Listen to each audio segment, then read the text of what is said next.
আসসালামু আলাইকুম ওরহমতুল্লাহ। সম্মানিত দর্শকবৃন্দ, আজকের বয়ান কোনো নরম বয়ান নয়। আজকের বয়ান সেই সব লুটেরাদের উদ্দেশ্যে যারা গরিবের হক মেরে খায়, দেশের সম্পদ চুরি করে বিলাসবহুল জীবন কাটায় আর ভাবে তাদের কিছুই হবে না। যেসব মানুষ চুরি করে কোটি কোটি টাকা, তারা কার হক মারে? তারা গরিবের রেশন খায়, তারা ইয়াতিমের হক মারে, তারা রোগীর হাসপাতাল ফান্ড চুরি করে বিল্ডিং বানায়, রাস্তা বানানোর বাজেট চুরি করে, এরপর জনগণ সে ভাঙা রাস্তায় প্রাণ হারায়। এরা শুধু চোর নয়, এরা খুনির চেয়ে বড় অপরাধী। ইসলাম কি বলে এদের জন্যে? রাসূল সাল্লাল্লাহু আলাইহি ওয়াসাল্লাম বলেছেন, যে খেয়ানত করবে সে খেয়ানতের জিনিস সহ হাসরের ময়দানে উঠবে। মুসলিম শরীফ। এমনকি যদি কোনো সাহাবী যুদ্ধ থেকে মাল গোপন করত, রাসূল সাল্লাল্লাহু আলাইহি ওয়াসাল্লাম তার জন্য জাহান্নামের ঘোষণা করতেন। তাহলে যারা জাতির সম্পদ লুট করে, যারা কোটি কোটি টাকা বিদেশে পাচার করে, তাদের জন্য জান্নাত নয়, অপেক্ষা করছে জাহান্নামের ভয়াবহ আগুন। মহাগ্রন্থ আল কোরআনে ভয়ানক আয়াত তাদের জন্য রয়েছে।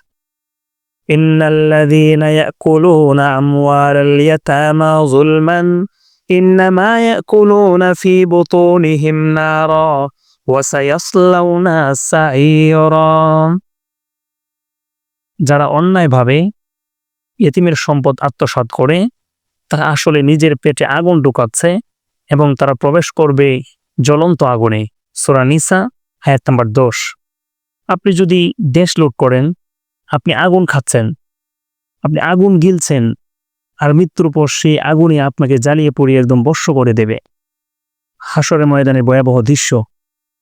আপনি হাসরের ময়দানে দাঁড়িয়ে আছেন, আর আপনার আশপাশে গরিব, ইয়াতিম, বিধবা চিৎকার করছে, হে আল্লাহ, সে আমাদের হক মেরেছে, আমাদের রেশন চুরি করেছে, আমাদের হাসপাতালের টাকা নিয়ে গাড়ি কিনেছে।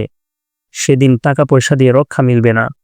আমাদের করণীয়, দুর্নীতিকে ঘৃণা করুন।